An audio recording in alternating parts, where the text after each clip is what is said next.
Je suis complètement autodidacte, donc j'ai fait une formation comme menuisier. J'ai fait un apprentissage, j'ai obtenu un CFC. J'ai exercé la menuiserie pendant 10-15 ans comme ça, et ensuite je me suis tourné vers le social, où j'ai fait une formation, une haute école à Lausanne.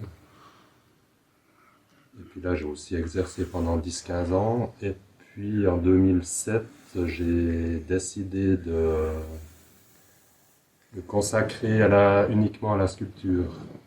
J'ai toujours aimé dessiner, et puis au CO, j'ai eu la chance de tomber sur un prof qui nous laissait beaucoup de liberté,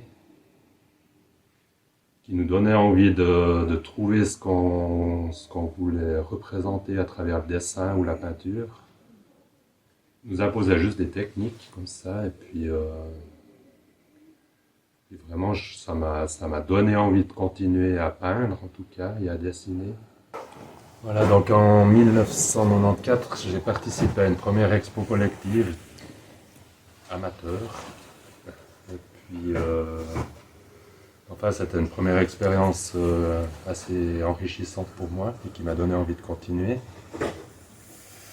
Et donc, j'ai exposé de la peinture et des dessins jusqu'en 2000-2005, comme ça. En peinture, ce qui s'est passé, c'est que je touchais un palier que j'arrivais pas à dépasser. J'étais pas complètement satisfait de ce que je faisais. C'était beaucoup dans le contrôle. Je devais pas mal forcer sur le plan technique. Et puis en 2002, enfin pas environ, 2 ans après la naissance de mon fils, j'ai voulu lui faire un totem en bois. Et puis j'ai adoré faire ça. Et puis en fait, j'ai retrouvé le matériau avec lequel j'ai appris à travailler, c'est-à-dire le bois. Et puis, donc ça, c'est un élément qui m'a poussé vers la sculpture. Et puis aussi des rencontres. Je côtoyais pas mal Res Freiburgos à ce moment-là, on était très amis. Et puis, enfin, différents éléments comme ça, c'était un peu comme un alignement.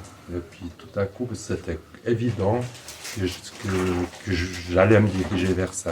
Et puis là, je me suis mis à faire des toutes petites sculptures, assez librement, comme ça. Et puis tout à coup, c'était devant moi, c'était évident.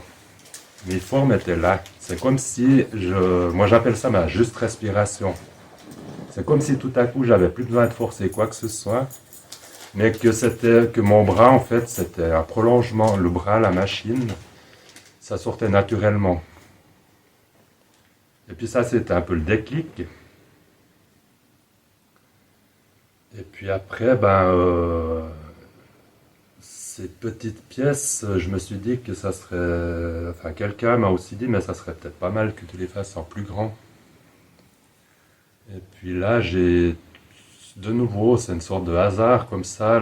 En passant en voiture tout près de chez moi, il y avait d'énormes troncs en chêne qui avaient été coupés, abattus. Et puis là, je me suis mis à faire ma première grande sculpture qui faisait un peu plus de 2 mètres de haut, comme ça. Et puis c'était un peu l'aventure parce que j'ai dû acheter des tronçonneuses plus grandes, j'avais plus beaucoup de sous, mais enfin j'ai dû créer un peu des outils parce qu'il n'existait pas tout ce que je voulais, tout ce qu'il me fallait, comme ça. Et puis voilà, ça a été un peu le début